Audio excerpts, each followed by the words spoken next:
For anyone who hasn't seen it, it's really just I guess you could almost say it's an interpretive dance.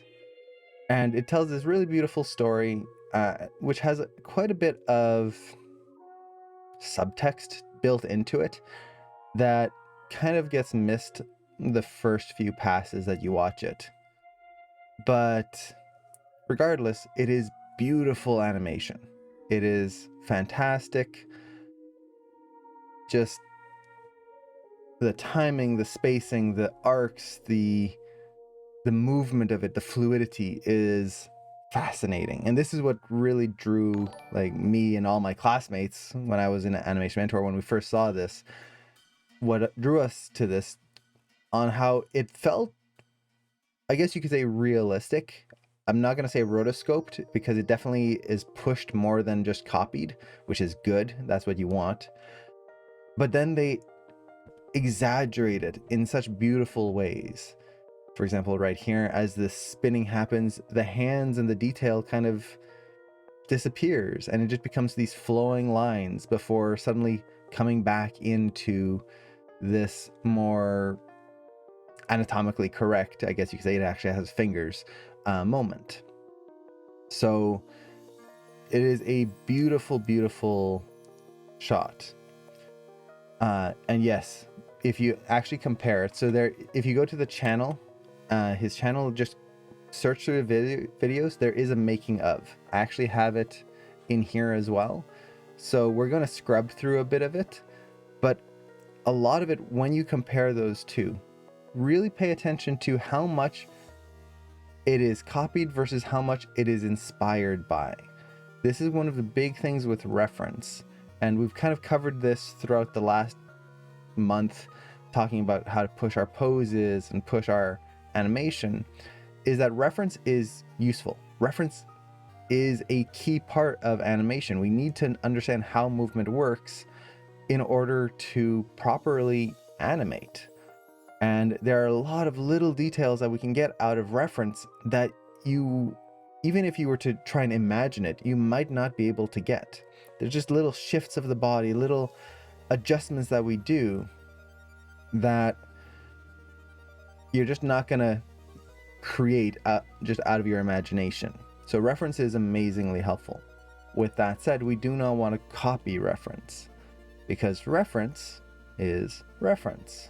It is just there to be referenced, not copied. We are trying to take what the reference shows us and make something more and bigger out of it. And the key thing that I was taught when I was in animation school is that we want to make the reference more. Otherwise, what's the point of animating it? If we're just copying the reference, why not just shoot a live action film? What's the point? If you're going to animate this, it should be more than the original. It should be different. It should be exaggerated. So it's a huge part of this. So we just kind of watched the whole thing here. Now, let's actually just go through the making of here, and I'll just find a little bit of the reference so we can kind of compare before we go into the analysis. So,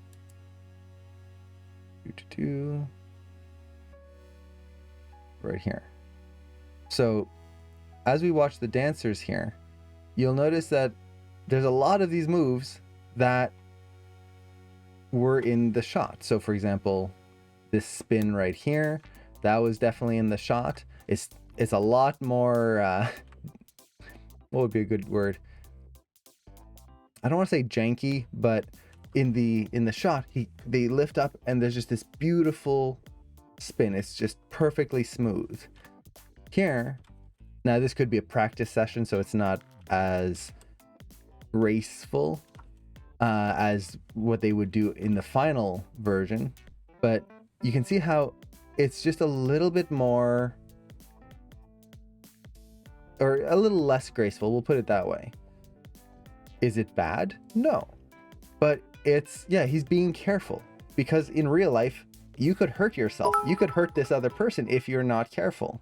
In animation, you're not going to drop it unless you're not going to drop the other person unless you want them to be dropped. There's just no way, because we have control.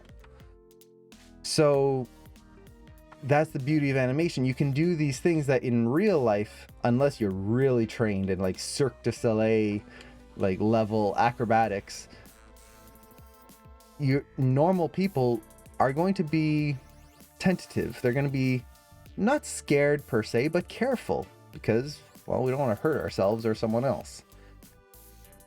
Animation, we don't have that fear, and we can make it grander. And Antonio, thank you so much for the bits. I really appreciate that. That's such a cool move. Look at that. The way they rotate over top. So she's on the back right here. And then they roll over top of the hip now. And then over and across. That's so cool. And you can see the beautiful arcs that the legs are doing. Oh, so nice. And then these ones didn't quite do it.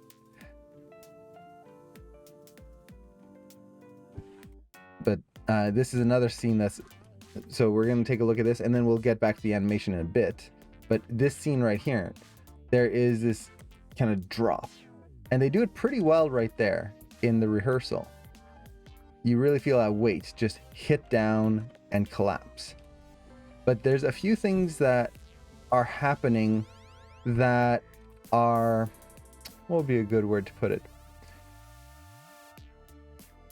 are automatic things that we as humans will do. We want to protect ourselves. So as these people fall, watch what's happening with their body, especially the guy in purple here. As he's falling, his arm is reaching out very quickly. Both of them are. Try and catch themselves. They are leading the motion with their arms. Now, is that a bad thing? No. But what it does is gives the impression that it is a controlled fall. So imagine like we'll just kind of do a different scenario. You're just going to fall face first on the ground. You want your character to just be drunk, or maybe they get knocked out and they just face plant on the ground. If you try to shoot reference for that, unless you are a stunt person and have trained yourself to take a fall, almost everyone is going to reach out before they hit the ground. Even if you've got padding, even if you're going to fall on a bed, most people are going to have this subconscious urge to reach out with their hands. You might not actually fully reach out, but there's going to be that extra little motion. But what if we actually want them to feel like they got knocked out? Well, we don't want that. The arms shouldn't respond. In this case, if we want the character to just fall on the floor as if they've collapsed and don't really have control, having that arm reach out first and lead the action slightly ruins that feeling. Now let's actually just go into the animation right here. So it was, I think it was just a little further.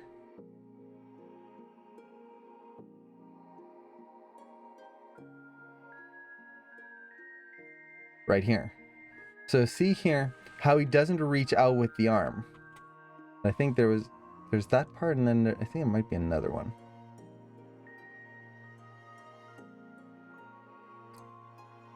Let's see. I feel like there was a harder fall as well. Yeah, I think it's right here. Yeah. So this is the one. See that? Does he lead with his arm? No. They took the reference. They took that same feeling that they were getting in the reference of the collapse, looking at how the feet slip back underneath, all of that. But they push it and exaggerate it so that he lands on his side. He is not catching himself. It creates the feeling of a true collapse. And then get that big impact. This is the key difference between rotoscope versus copying. Or, sorry, not rotoscoping, copying, but rotoscope and inspiration. Using reference properly. Reference is there to be inspired by. So we take these core motions, but then we really have to think about what we want to achieve with our shot and how we can push it more. So in this case, pushing that impact even harder. You can see even when he lands, we get that bounce in the body. Bounces up. If we look at the reference once again, look at how they fall. So once again, see how they catch themselves with the arm. There's not really a bounce to them. There's a slide, which is kind of cool. Look how far those feet are sliding right there. But when you look at it, there's no bounce, and they are easing to the ground. Especially the guy in purple. Like, he's using both arms. This arm right here is lowering himself down to the ground, and so is his other arm. Same thing here. Now, is that a bad thing? No, because otherwise they get a big bruise on the side of their body, and that would not be super fun. So, this is kind of an overall note, but whenever you are looking at reference, you are being inspired by it. You are not copying it.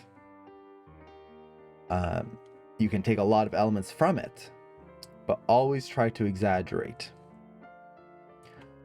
So, let's see, there's such an up and down on how much of the body he converts to gestures. It's the kind of stuff where I wonder how he decided what to reduce and what not. That's actually another good point, is, like we mentioned kind of early on, is they tend to change from kind of anatomical drawings to more gestural feelings of the shot. So for example, here, look at that. It's barely anatomical. It's just some quick lines. Just that. The leg is just like 3 lines right here. The arm is just these swooping lines. They're wisps. It's just this beautiful elemental feeling to it. Even here, the legs suddenly transform into just these wisps, these lines. Like, look at that. The whole leg is just this triangle before coming in and starting to get a little bit more anatomically correct. Now she doesn't have feet there, and then you get this beautiful wisp here. That's just beautiful motion there. So that a good question is, how do they choose when and where to do that? Well, I'm not going to speak for the artist because I might be totally wrong on this, but just from looking at this, there are two key moments where the characters tend to be more wispy and lines than form. And this really comes down to, one, movement. The faster they move, the more they become wispy, which creates this, in essence, a motion blur. So even here, just reaching out, look at that. His arm is just this kind of big blur. It's you could consider this multiples, but it would be more of a smear than anything. So his arm just blurs before it catches up. As it comes through here, same thing. Look at that. So the faster the motion, the more the characters will just become wispy. Even here, look at that. It's just a whip. So that's the first area. The second area, and this is more of a story element, is if you actually watch the story, it's not just 2 people dancing. It's, and I could be totally wrong on the subtext of this, but it's one person, or I should, let me put it this way. It's a balance between the two, and the balance is never equal. So what I mean by this is pay attention to the shading of the shot. Throughout the shot, you'll notice that in some parts, the character is very heavily shaded. There's a lot of details. It's like they really went through a lot of effort to finish these drawings. And then in other parts, we'll just kind of stick with the guy for now. Let's see, I think it's somewhere in the middle. Yeah, right here. Look at that. All the shading is gone. He's just sketched out. And then super sketchy here. Then he gets back into shading, back to sketchy, and at the end he's basically just a rough drawing. At first, when you first watch this, it can seem like, yeah, it's just the animator taking some extra time on some drawings, less time on others. But it's actually part of the story. If you actually pay attention to this, when he is super detailed, she is extremely low detail. So he's got all this shading, beautiful detail. She is just a sketch. And as she becomes more detailed here, so now look at that, she's got all of this anatomy in there, it's more detailed. He became just a simple sketch. Now here, as they're separated, he starts to get more detail, she becomes more wispy. And then here, if you actually watch his shading, it's not just random colors here. All of his shading is being drawn into her before suddenly he loses it all. And then what I really like here is at the end, kind of whips all of his detail away. And here at the very end, when she becomes the most detailed, he becomes super sketchy. And right here, suddenly she has shading and he is the least detailed. And not only that, if you actually watch the shadows, throughout the whole shot, he's the only one with a shadow. Throughout the whole thing. Until right here at the end, when the shadows switch. And now she has the shadow and he's just a memory. So the sketchiness, the detail versus the sketchiness, and when they make it more wispy versus less is based on the story, the subtext that they've created in the scene, which I'm not 100% sure what it actually means. It's kind of open to interpretation. It could be these two characters are dancing around the memory of each other. It could be like a bad relationship. It could be a good relationship. It's up to interpretation. And there might be a proper interpretation of this. But regardless, it tells a story. And then the other one is based on movement. The faster they move, the more they simplify the motion so that it reads clearly and that it is just appealing and interesting. And again, not rotoscoped. By making the motions, the fast whipping motions here, so even here, like, look at that. This pull away, like just exaggerating it. It makes it more, just more, I guess you could say. So, with all of that in mind, let's actually just break down some scenes and kind of see what makes it work so well. Now, part of what makes this work, right off base level, is the posing. And like we mentioned before, posing is super important. Posing is the starting block of animation. If you don't have good poses, you're not going to have good animation, period. That's it. Before you can get into any animation, you need to make sure that your poses underneath are solid. And in here, no matter where I go, the poses are beautiful. They don't feel stiff. They don't feel boring. I skip to any frame, even this one, where the character is pretty much just like a board. It is this beautiful line of action that's flowing through the character. You feel the weight of the head dragging. Even in this pose, you can feel the drag upwards. It's not just a boring basic sit-up. You feel everything kind of being dragged by the upper chest here, as if someone is pulling him off the ground. And you can tell that in a pose, not in the animation, but in a pose. And even when you get into like the smears and everything, it's just fantastic. So, number one, why does it work? Because the posing works. And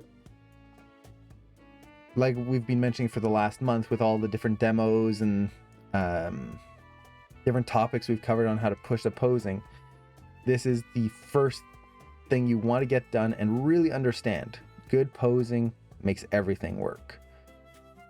So, with that, let's actually think of the animation now. So posing works, yay.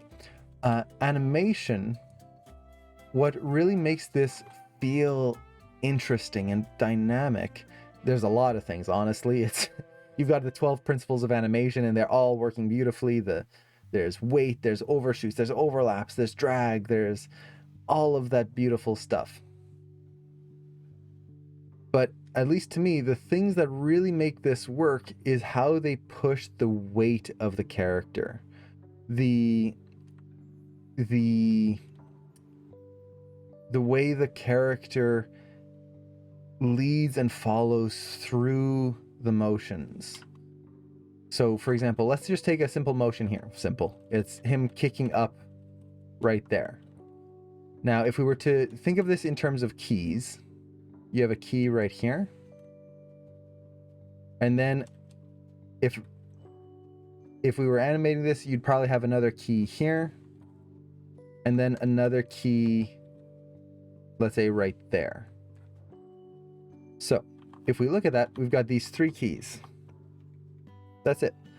Really, the main motion is him bringing up his knee and bringing his knee down, doing kind of this knee kick right there. Now, if we were to just animate this on its own, just like this, it could be very boring. Everything would just come in and then back out, especially the knee right here and this arm. If we were to just spline it straight through, it would be extremely boring. So, how is it not boring? How is it so interesting? Well, if we break it down, so let's kind of break it down here. We'll add a breakdown right there. So we've got our first key. On the breakdown, watch what's happening. Does everything start to move all at the same time? Well, everything is moving, yes, but certain things are leading. The knee isn't going straight up. So we're going into this pose here with the knee really high up, but look at what's happening to the actual knee. It's anticipating the motion. He's dropping his hip on this side and the knee is coming down. It's anticipating the motion. The arm here is leading the motion. If we look at how much it's moving in comparison to everything else, he is bringing his elbow back super quick, which is going to help give momentum to the knee. So we've got this leading, that's the big motion right here. The other arm is kind of whipping through a little bit around, and then the head and the back are working with the arm, and you've got that sympathetic motion leading. So basic motions: elbow leading back, knee anticipating the kick, instead of everything moving up at the same time. So then we get that breakdown, just that one breakdown there starts describing the action. And then from there we can keep breaking down even more and more and more. But now, as we go through here, let's add another breakdown right here. And what does this give us? And this is one of the big things that when I'm animating, I try to talk to myself about. When I'm looking at my own shot and I'm adding a breakdown, I try to do exactly this. As I'm saying these things here, is the thought process. What should lead? What should follow? Should I need an anticipation here? How can I get one thing to be more dynamic than the rest so that our eyes follow the motion a little bit more clearly? It's an entire thought process through this. When you add a breakdown, it is not simply key, I'll put a key in the middle, haha, done, and it moves. No, a breakdown is a thought process. So as we go through here, let's pay attention to the spacing. Let's do this in a different color. Will white show up? Okay. So if we watch the spacing of the elbow here, you can see that it is definitely leading that motion. It is moving the most between these two frames. Great, the elbow is leading. Now, once we get here, the elbow is still moving quite a bit, let's turn that. So you can see the spacing of the elbow right there moves quite a bit. But if we watch the knee, let's do the knee with a circle, you can see how it arcs down, and look at how far it goes now. That spacing here is much wider than the spacing there. So within these two breakdowns, we are seeing a change of the leading object. The elbow started to lead, and it keeps going with its motion, and then suddenly the knee takes over and it is the leading force. It is, maybe I shouldn't say the leading force, it is the major motion. We'll put it in those terms. So the elbow starts as the main motion, the knee becomes the next main motion as the arm continues to swing through. And then the knee eases in. So what does that give us? Well, it makes it so that the spacing isn't even. When we're thinking of spacing and we're trying to break things up, one of the big, what would be the right word, hurdles I tend to see students fall into. And Sammy Boy, hey, thanks for the sub. I really appreciate that. Thank you so much.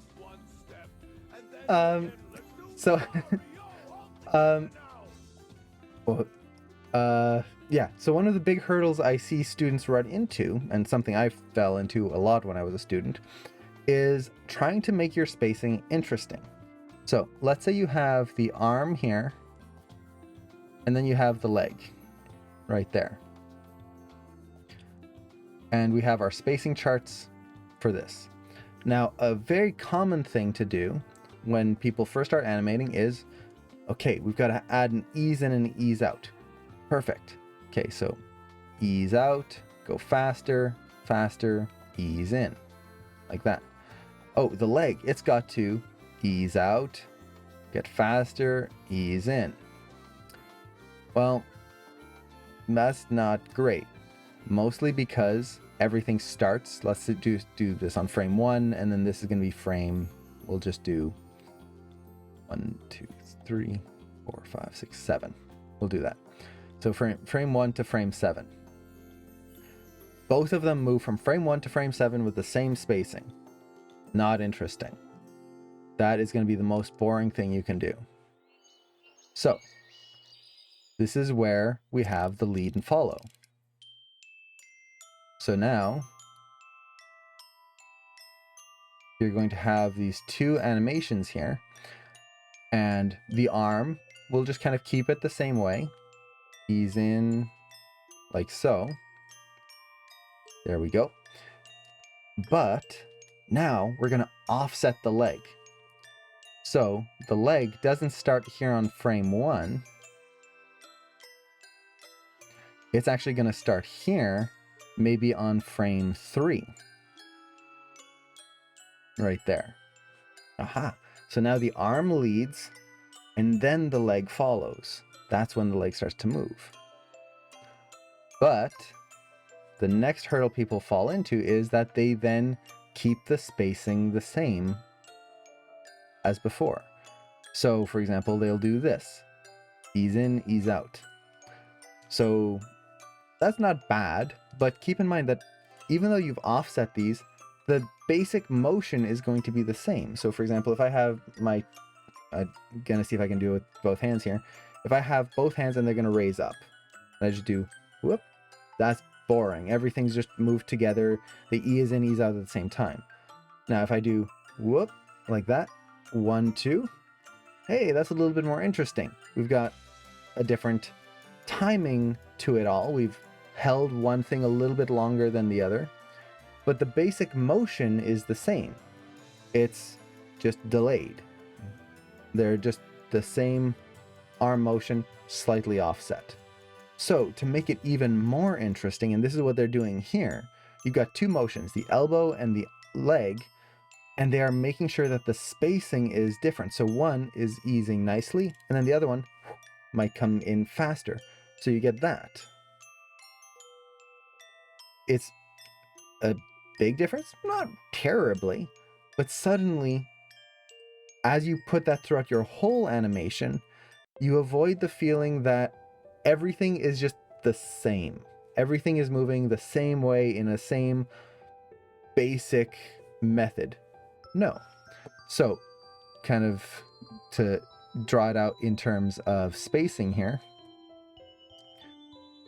you would have the arm that once again eases like so, but then the leg is offset, and instead of just following the same ease in, ease out, we might ease it out a lot less at the beginning, go really fast, and then ease in even more at the end. So you can see how there's a much bigger cluster of keys there than here, and much less right there. Big change? Not terribly, but suddenly the animation becomes interesting. So when we look at the knee here, watch the spacing of the knee. See how it goes. See, mark this properly here. Make sure I'm actually tracking the same point. That always helps. So I'm actually tracking a little bit below the knee. So it's arcing, and then see how it eases out there? It doesn't really ease out. It's just a big fast motion to get that nice kickoff there. And then very heavy ease right there. Now if we watch the spacing of the elbow, see that? How it just eases gently through the animation and comes to a nice gentle stop right there. They're both doing a motion. You could almost say it's a similar motion. One is the elbow coming back, the other is the knee going up, which is very similar anatomically. But the way they bring them up is different, and it makes it interesting. So let's actually watch that at speed now, and let's clear out the drawings just for a little bit. So as we watch this, pay attention to that feeling. It goes by in a flash, but you feel the difference in the arm and the knee, how the knee feels sharp and there's this, for lack of a better term, a kick to it, whereas the arm is graceful, and because of the timing offset, creates this little bit of an overlap with the rest of the motion. So it's a simple concept, and it's one that is kind of, when you put it in words, it is kind of just a lot of tracking and things like that. But as you think of your animation, you want to start thinking of how you can differentiate these different elements. A hand to the leg moving to the head turn. If everything is just easing in and out the same way, not going to be interesting. So let's look at some other areas that are really cool. This I really love here. Just the way he reaches out. You get this nice fast motion right there. All the way through. And then as he hits here, his wrist stops. And you just get this nice, beautiful overlap in the fingers. And then into this beautiful hand pose right there.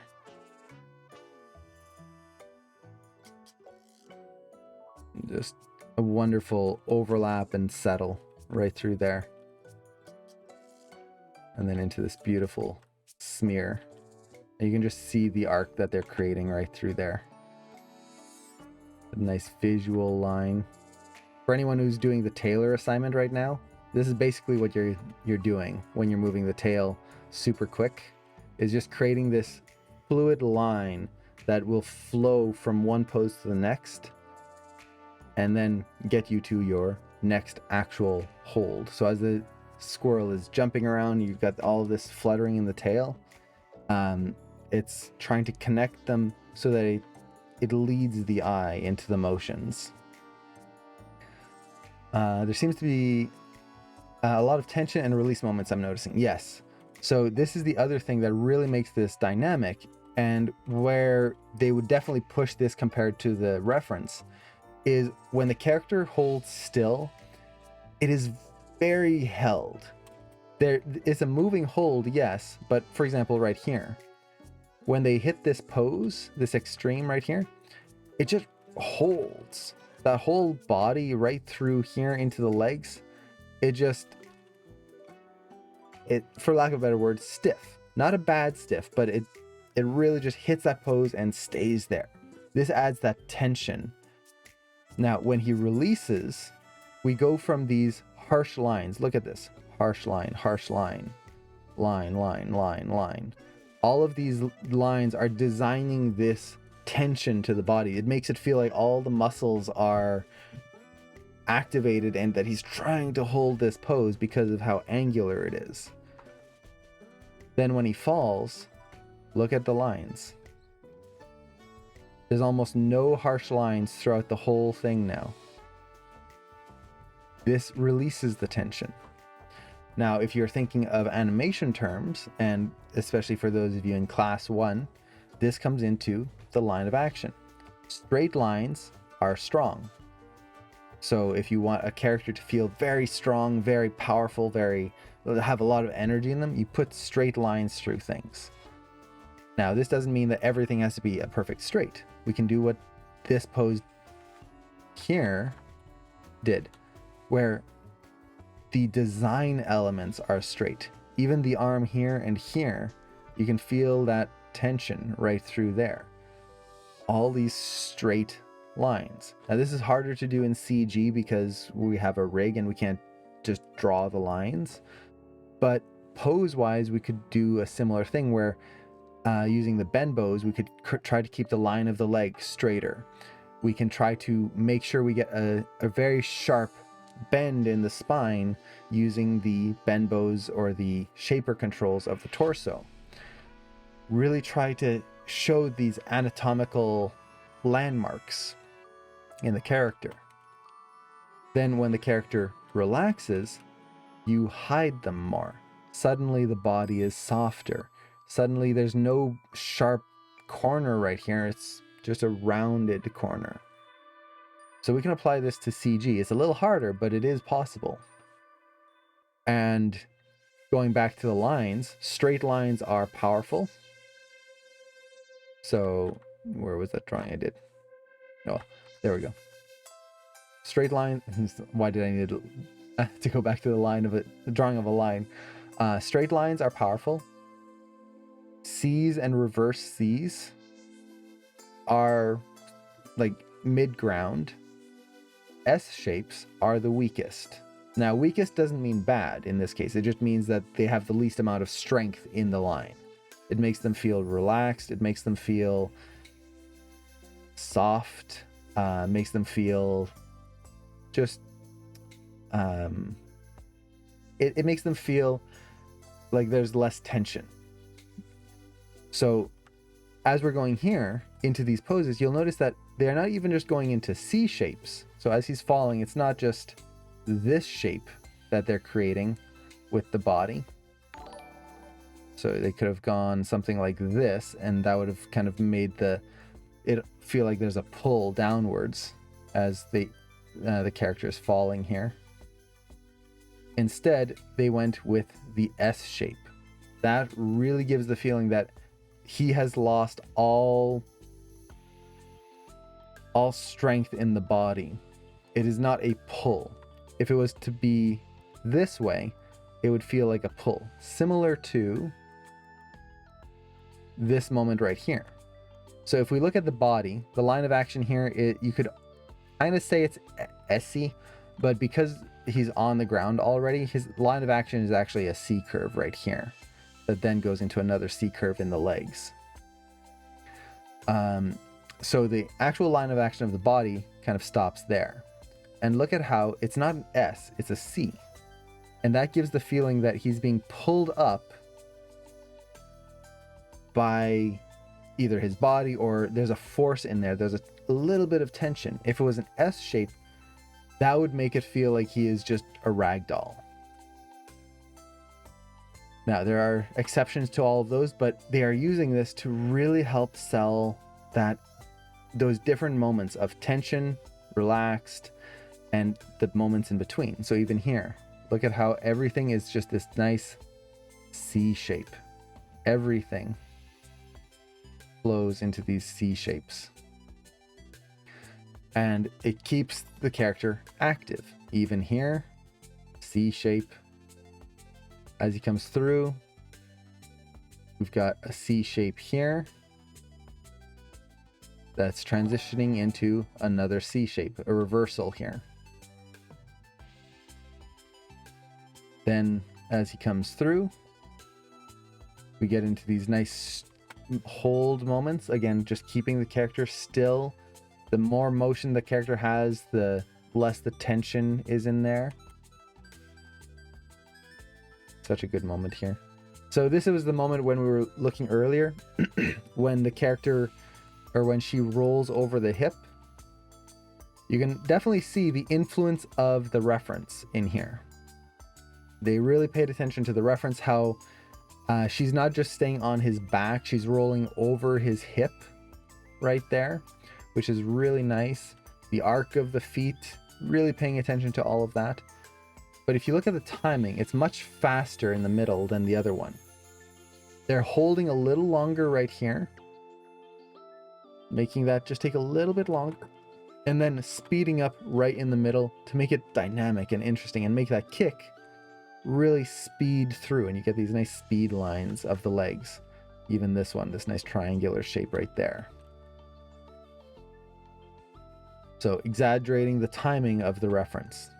Now this is something, if you're in Maya, for example, or I'm sure Blender has a way of doing this as well, you can actually adjust the timing of your reference right within Maya. If you bring in an image plane or bring in your reference as a texture, either way you can actually adjust the timing of the reference once you do that, which is a good way of just getting an idea of how you can exaggerate timing. It's not the be all end all. It's not going to be like, oh, now I can just copy from here. No. There's still going to be a lot of exaggeration and adjustments, but at least it gives you a start. Now, as we go through here, this is one part I really love, is suddenly we go into the fantastical. So a lot of the times, especially with his character, he stays in the realm of possibility. Other than a few moments where you get a few smear frames, like here, lots of smear frames, he is typically held very realistically. And then suddenly in this moment, this is not a smear frame. This is a storytelling element. And it's leading into this new part of the story. And once again, this is where, as you're animating, don't just stick to the reference, because this is not something you're going to be able to do. Well, hopefully not. Well, maybe it would be kind of cool if you could do that. It would be very Elastigirl.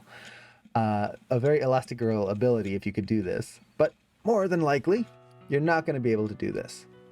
So, as you're thinking of your animations, don't be afraid of exploring new possibilities. Yeah, we're all mutants like this. Exactly. Everyone can do this. It's not a problem. Just dislocate a few joints, you're good. Now, I'm not saying that all of us need to make our animations stretch and squash like this here, but just keep in mind that animation is not reality. And even though we might be doing an animation that is more on the realistic side, there are always ways that we can exaggerate and just be more creative with the animation and make it, again, more than life. I know I repeat that a lot, but it is a big concept that I see a lot of students miss out on. And is it a bad thing? No, not necessarily. But part of what's going to get you a job in the industry is not just your technical animation skills. You can animate beautifully and wonderfully and be an amazing animator. But the other thing that's going to get you a job, and in many cases, it's going to be the thing that is going to be more important in the long run, at least for a lot of studios, is your creativity in telling the story, or your creativity in your animation. what do you add to the animation that is unique to you and unique to just the shot?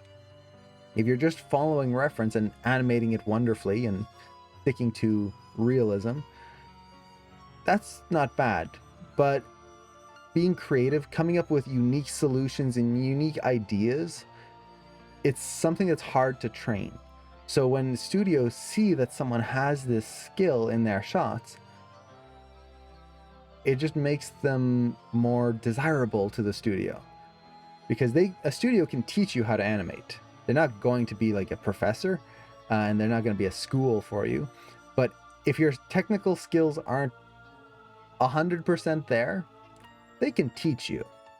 The creative skills, that's hard to teach. That is something that we as animators have to culture and grow and explore mostly on our own. And we do this just by practicing and exploring different ideas. But as we're doing this, that is going to help us in the long run later on. So all of that to say, as you're looking at your reference, try to find ways of pushing elements. It is very, very important. Now, I did want to look at one part right here, this one right there. This is really cool. And what I really love about this is how you can really feel what is leading through the body. So we talk often about leading with the arm, leading with the head, leading with the hips or the leg. But in here, they're leading with the body. And what I really love is that you can tell exactly which part of the body is leading from. So it's almost like he's being pulled right from the base of the neck here and yanked backwards. You can see how the head drags back right there, how the entire body drags through and whips past. It is fantastic. And when you're animating the body, this is a very important thing to keep in mind, is where is the typical term for this is the weight of the curve. For anyone who hasn't heard this term before, the weight of the curve is kind of the peak or the most bent point. So for example, if we imagine a curve like this, you got your start and end. The weight of the line is right here, where the line is at its most extreme.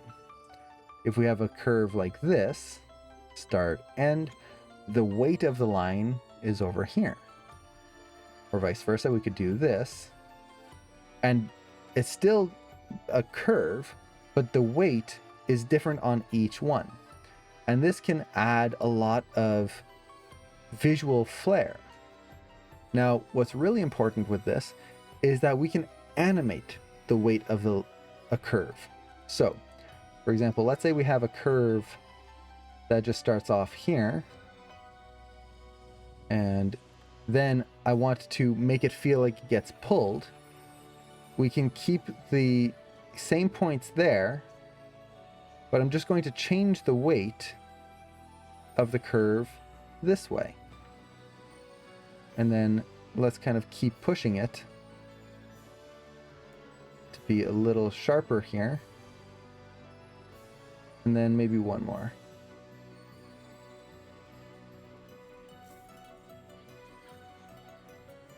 Like that.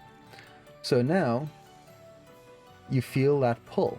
It's almost like someone is pulling the line and trying to drag it back.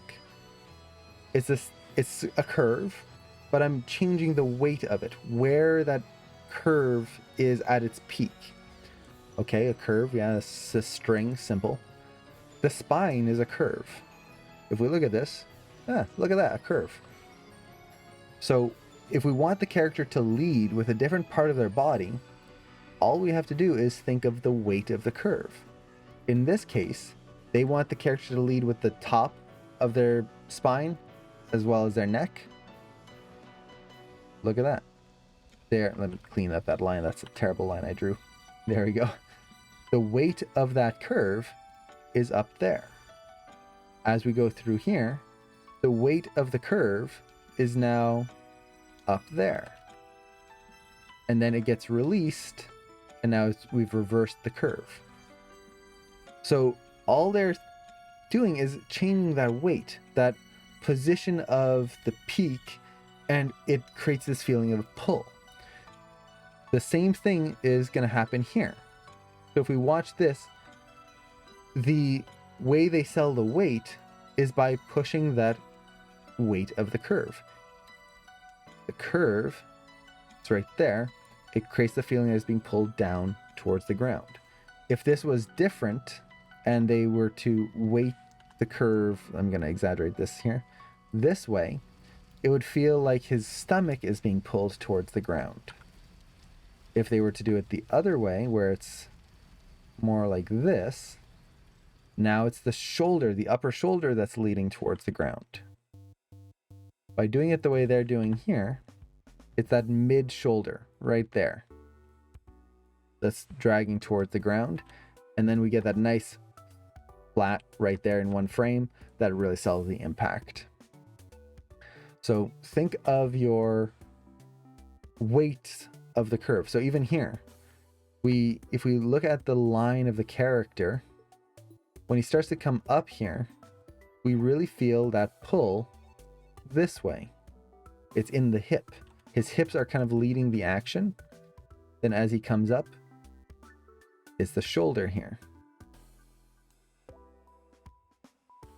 It's a very simple technique, just watching that silhouette. And again, CG, it's the same thing. You're just watching the silhouette value. But that's really going to help sell the physicality of the shot, versus if you kind of think of just the character as a body. And let's kind of do a couple of examples here. We're just going to do very simply. You have a character's body here, and they're going to just move screen right, and the whole thing just slides. That's not interesting. It's just a character's body doing this. Not really cool. So instead, we've got a character's body here.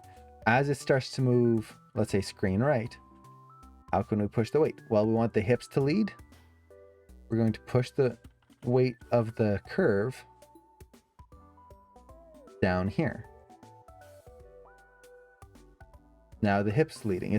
This kind of makes me think of the Princess Peach attack in Smash Brothers. Boo, heart.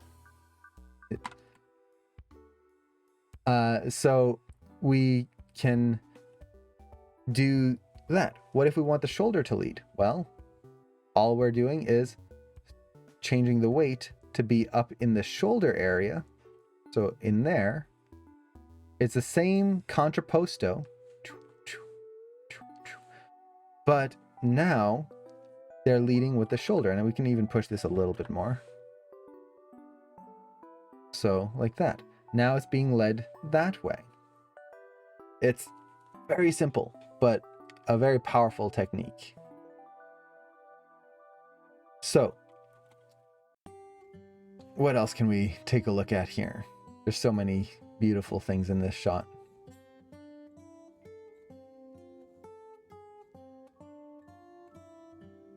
Let's see. Talked about this. I love these wisps.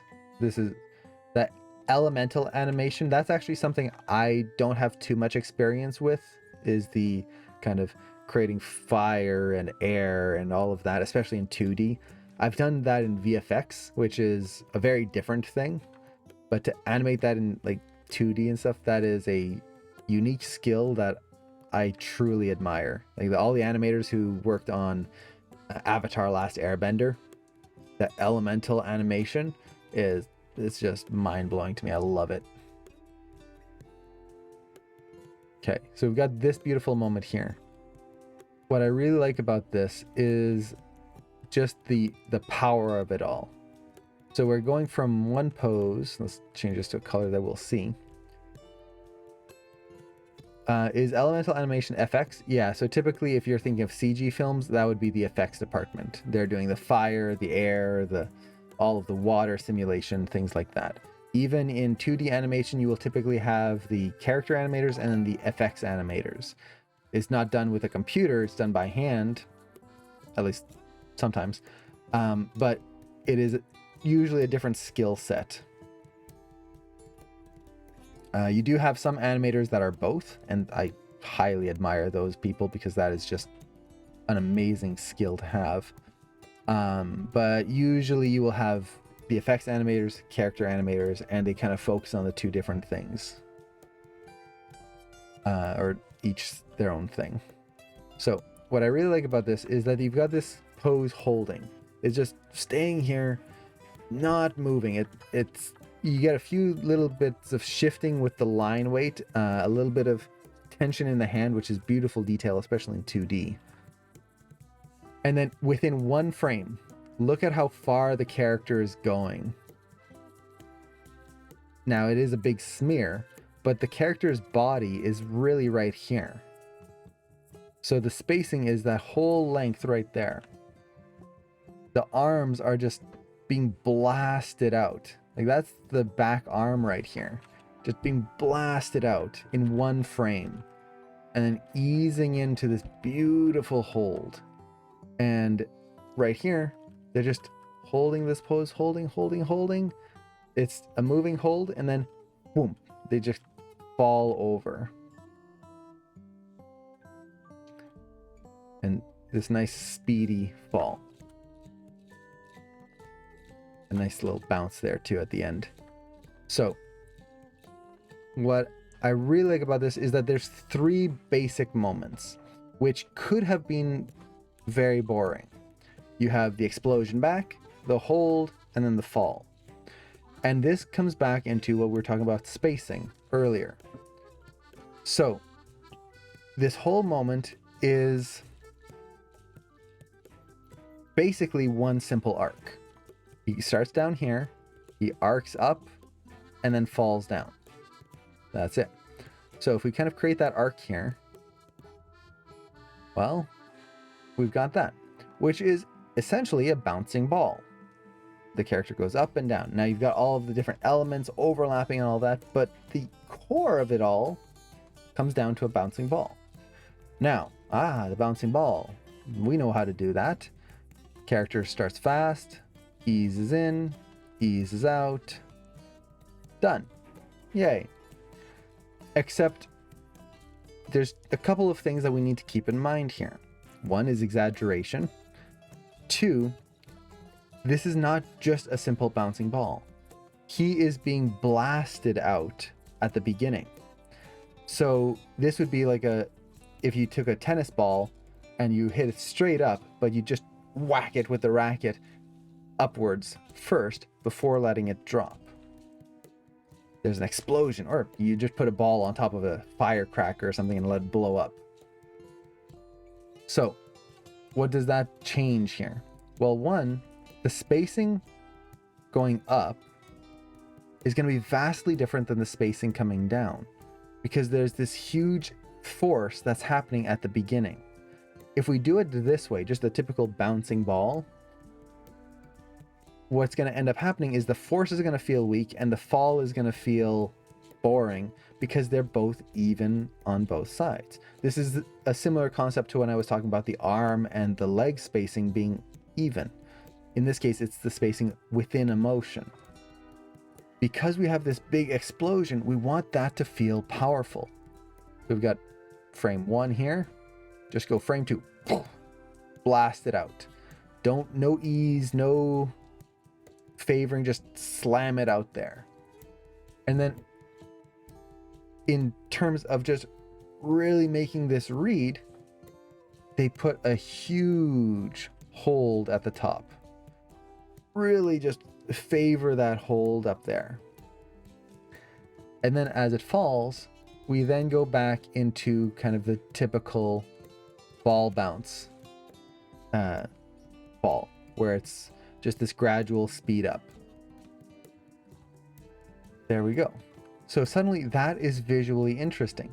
Big spacing, tiny little spacing, and then I guess you could say typical spacing, just a fall with a little bit of an ease because he is catching himself with his arm.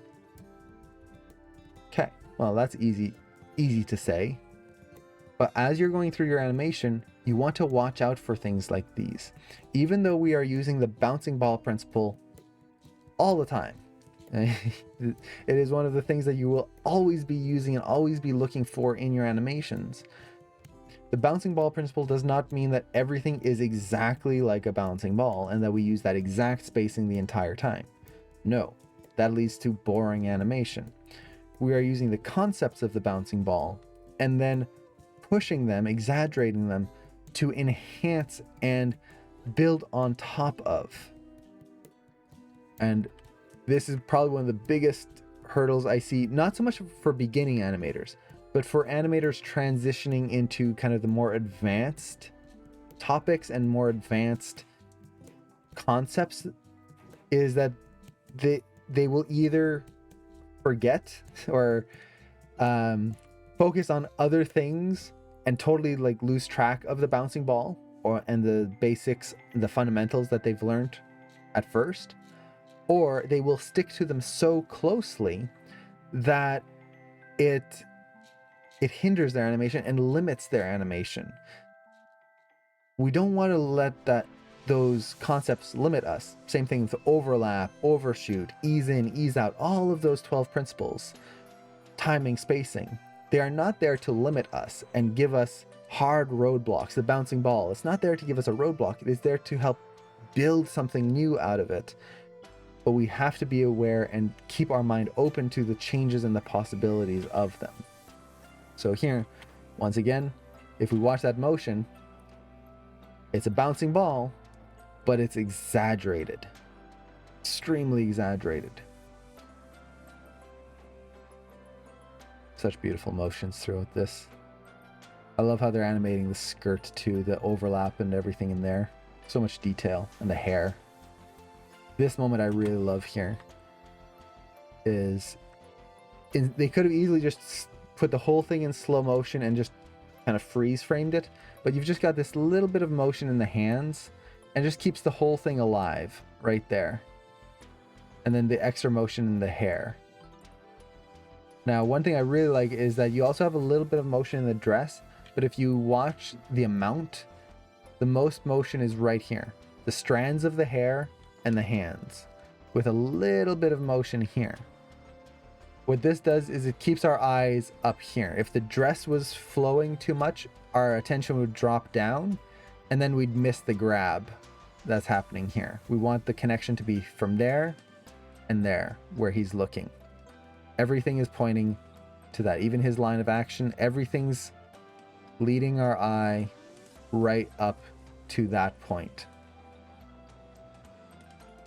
Let's see. And then here, you really feel that lead. He's leading with his hips and his knees. Nice, strong hold there. So this was the walk that we looked at the very beginning in the reference, where it was not super graceful. And you can see here, it is much more graceful. It is much more flowing. But they still incorporated some of the, I guess the correct term in animation would be dirt. This is the imperfections in the motions. So as he's turning here, it is not a perfect like ballerina spin. It is not just him gracefully turning, like if I was in my office chair and I just do this and I just spin nice and gracefully, beautifully perfect.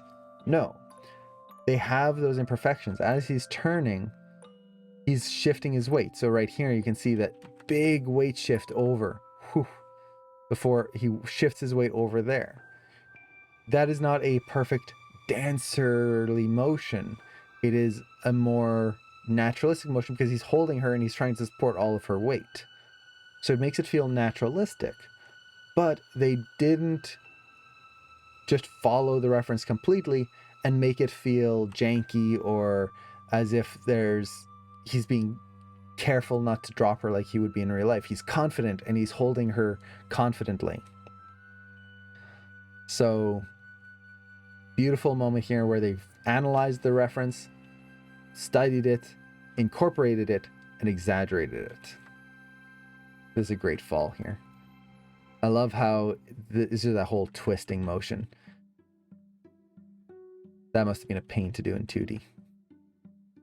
I have trouble enough just trying to draw a consistent circle, and here they have a character spinning in 3D space and landing on their hips and doing a full spin. And 2D animators are amazing.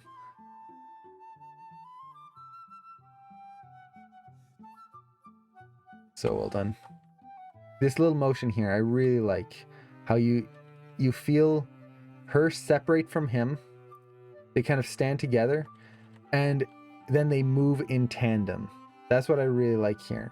So this is a beautiful moment where this to me feels like a musical moment, like Singing in the Rain or something like that, where you have two people on stage and then they kind of just look at each other and then they start dancing together. It's not one leading the other, it's both of them in sync leading this action. And that is beautiful right here. It just kind of creates this connection, this link between the two of them. But with that said, they are not moving in the same way. As they start to move, they kind of move down almost at the same time. She's leading like one frame faster than he is. But then as she's arcing this way and kind of moving screen right, so her line of action is this way, his line of action is actually leaning back. So it's a similar line of action, but it's leaning back and he is arcing backwards. So if you actually watch the motion here, right there, see how he anticipates that motion? He moves a little screen right before moving screen left. This helps to create that connection where they're both moving together. They're synced up, but they are not just copying each other's motions and doing the exact same thing. They both have variations. And that's just a beautiful little moment there. It could have been very easy to just have them both do the same motion to create that synced up feeling, but then it would have felt robotic and just not super interesting.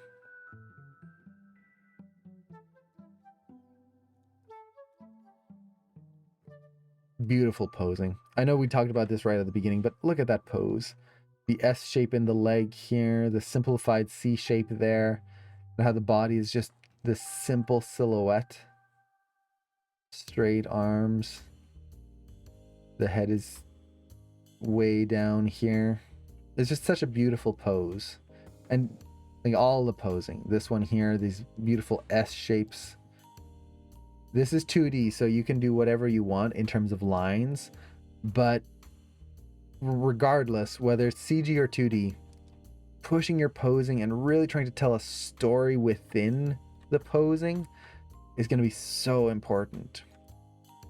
I love hearing how her arms are the things that are leading the action and causing her whole body to spin, and that beautiful hair whip.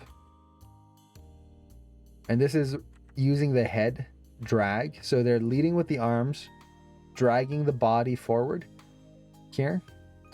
The head is staying still. It's still down here. And then it's still dragging back. If you were to draw kind of the line of the face here. It's dragging back.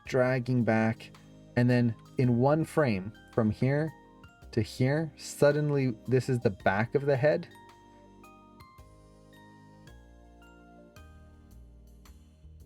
And then you've got the head turning right there. And then there. Or I probably drew it a little too fast there. Yeah, the head turn wouldn't be right there.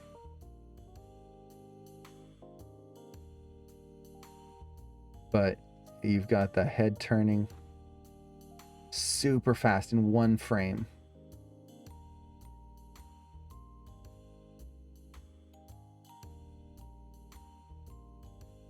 There's that whip, and then the hair follows through.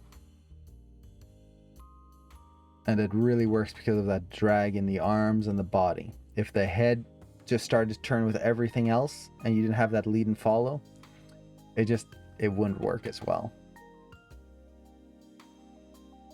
Such beautiful motions. Look at that weight there as he falls.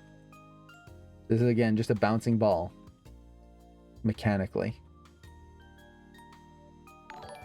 A little bit of the bouncing ball, and then for those of you doing the Taylor assignments, it's the overlap. If you watch the legs, this is just an overlapping assignment.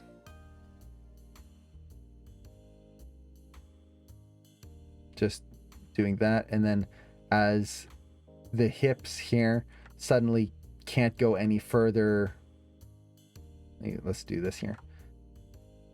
There. So the hips kind of stop. The legs need to go somewhere. They were trying to go this way, but at some point your legs just won't keep bending backwards. So now you've got the knees starting to lead back down here. The lower legs still trying to go screen left. Knees still going screen right. Knees kind of hit their maximum rotation here. And then just collapse in on each other before falling through. And then this is just a wonderful cheat. They just flip him.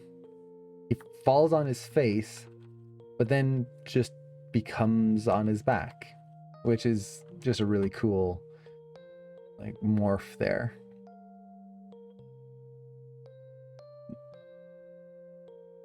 Such good animation.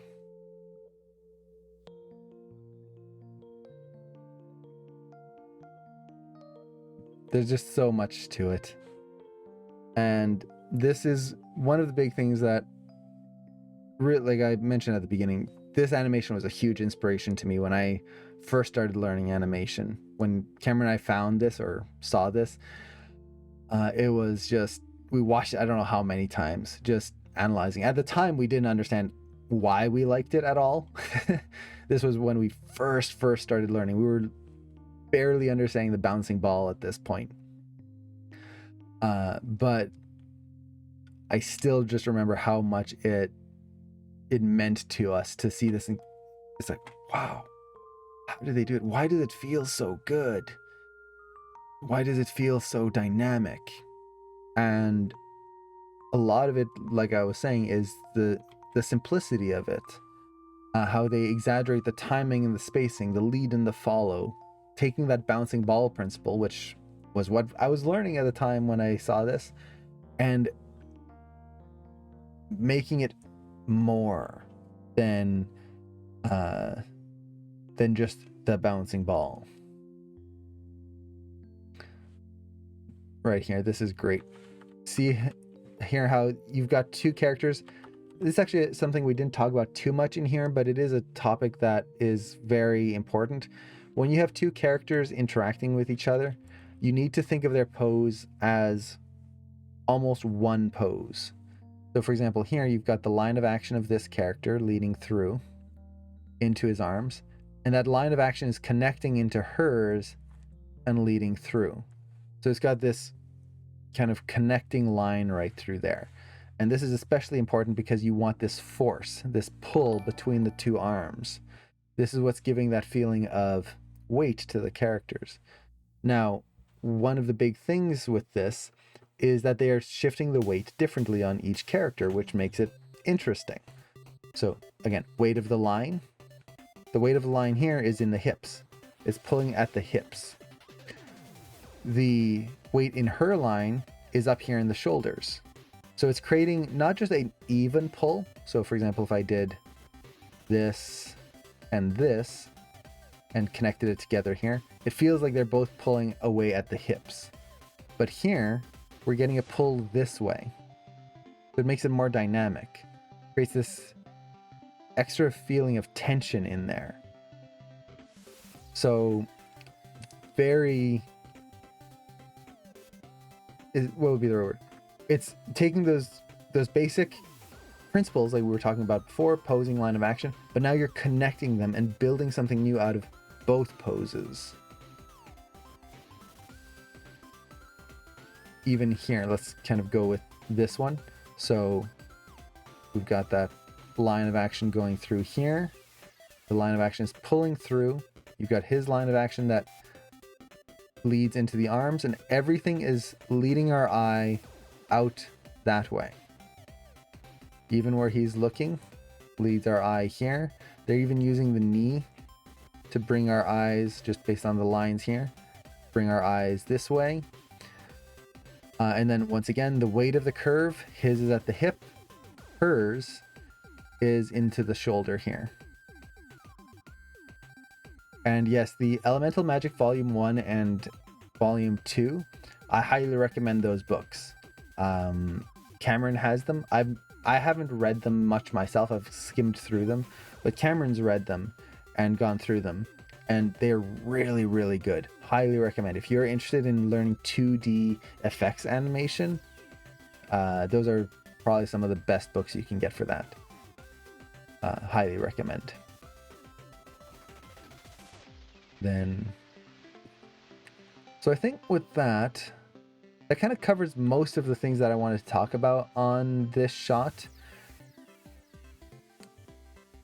Once again, look at this beautiful posing. This is a much more subtle pose here, but watch where everything draws our eye. You've got the line of action, which is kind of straight here, is slightly curved, but it's bringing our eyes up to the peak. So everything's kind of coming up to the top there, connecting. Their eyes bring us into that connection between the two. By having his arm come down here, it's kind of drawing our attention down through this way, but watch that. See how it's pointing right down to her feet?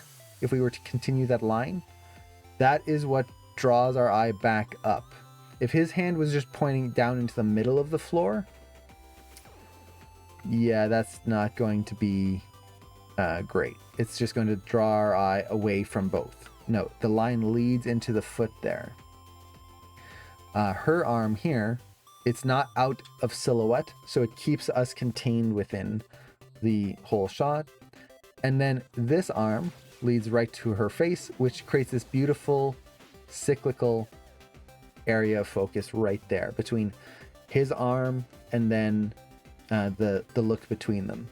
If his arm instead was, let's say, instead of holding her face, he was just kind of holding maybe onto her waist, like right here, for some reason, maybe like ending a dance, that would not really work, because now that line is leading down and it's connecting to this line here, which leads us downwards. That creates this weird, like we're drawing the eye away from our focus. So by having it up higher here, it just creates this beautiful composition and keeps our eye right within here. Now, similarly, if he was to put his hand on her shoulder, that could work because it could connect up into the face. But the problem is with that, one is going to be less intimate, so it's going to be less personal, but also it creates a less interesting negative space. So if we kind of clear this out here, and FloQA, thank you so much for the sub. I really appreciate that. Oh, thank you. Or no, wait, was it? Yeah. Hey, thank you so much. I saw the Pog champ and it's like, oh, was that something else? Thank you so much. I really appreciate that. So if we had the arm down here, we get that connection between the eyes. Look at what happens to the negative space here.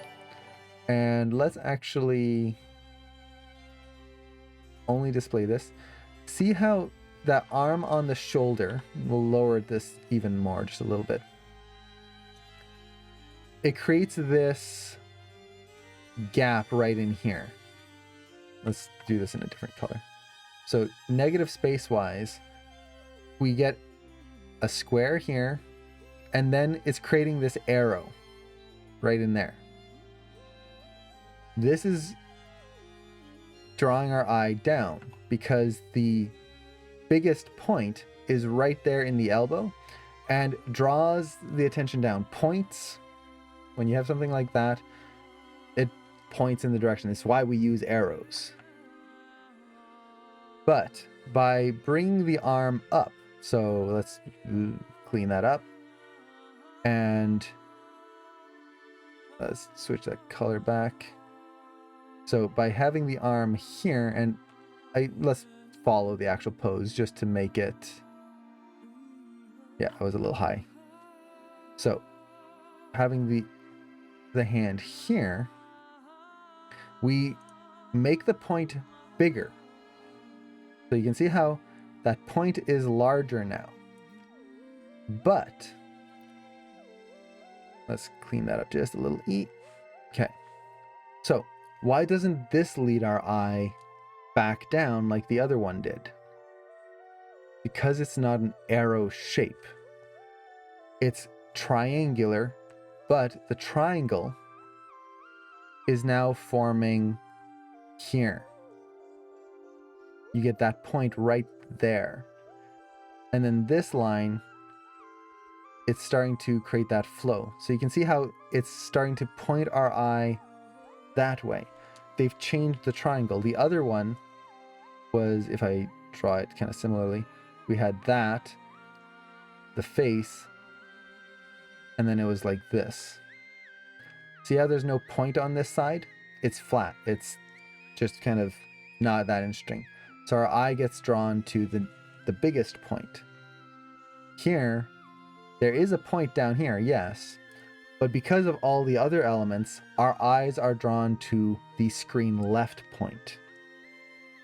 A very basic thing in terms of like positioning, but really paying attention to the negative space, not the posing per se, not like the actual shape of the arm, all of that, but the space between that you are creating.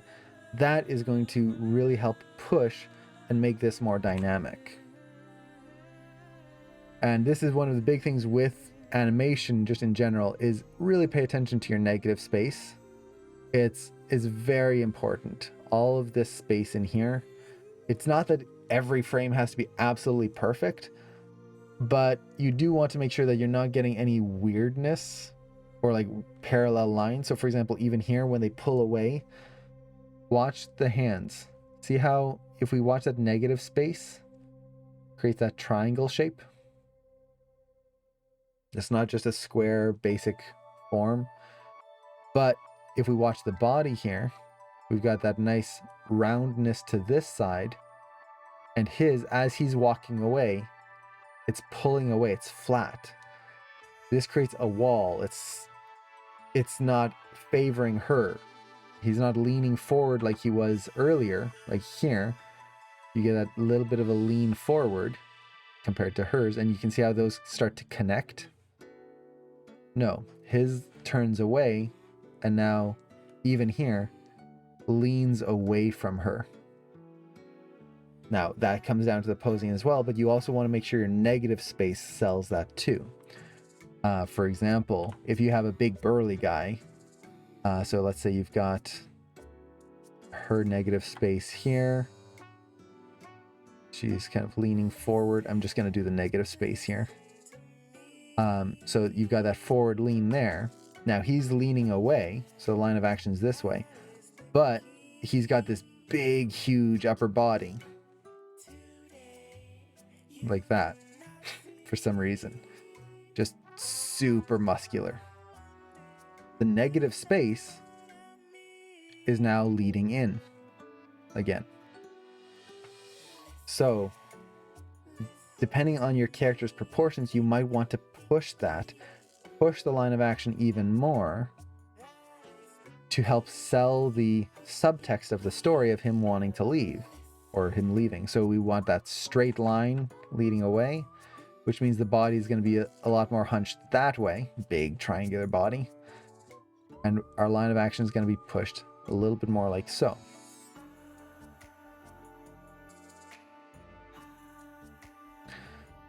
So it's just something to watch out for. Negative space is extremely important. And yeah, I love this short film. So good. So that's pretty much, I think we've been doing this for what, an hour and a half, something like that. Hopefully this was interesting. There's a ton more we could honestly analyze out of this. We could analyze the story. We could analyze a lot more of the animation, like individual moments, the smear frames. There's so much you can get out of this. I highly recommend you guys just check it out yourself. Here's the link once again for anyone who just jumped in. It's a wonderful short film by Ryan Woodward. And yeah, it is fantastic. I love this short film.